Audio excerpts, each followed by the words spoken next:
Hello everybody, I am Dr. Siddharth Sethi and I'll be sharing with you what I have done in the Pediatrics for Undergraduates module on the DAMS app. So this is based on the competency-based medical education curriculum, and what I've done is I have tried to include all the long questions, all the short notes which come in your exam, and they're all based on the essential, the most validated authentic resources like OP Ghai textbook, Nelson's textbook and the latest guidelines.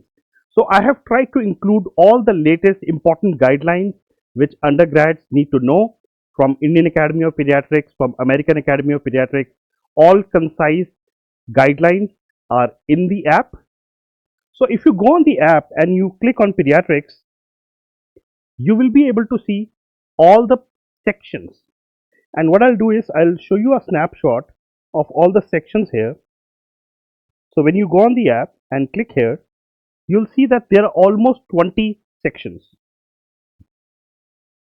from looking at all the systems, the journal pediatrics, Viva, instruments, drugs. So there are more than 20 sections here covering almost 200 videos.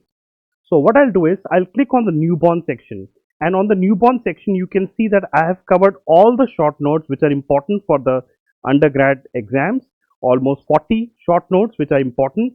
They also include the long questions as well.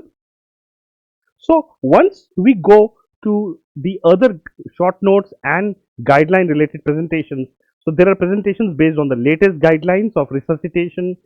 Whenever I talk about short notes, I have tried to make it concise, talking about the definition, etiology, management.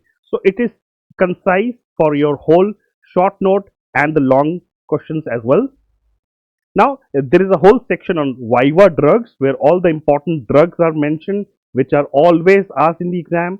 There is a whole section on instruments, which are commonly asked in the exams, like self-inflating bag, LMA, looking at the pulse oximetry, heel prick in a newborn, intraosseous needle. So these are common instruments which are asked in the exam. Now, coming to the practical aspect of long and short cases. So there are short cases and long cases of looking at how to examine every child, looking at the cardiovascular system examination, abdominal examination, CNS examination, long and the short notes. We talk about what is relevant when talk about all the examination systems for a pediatric patient. So I hope you'll find this module informative and useful for you. Thank you.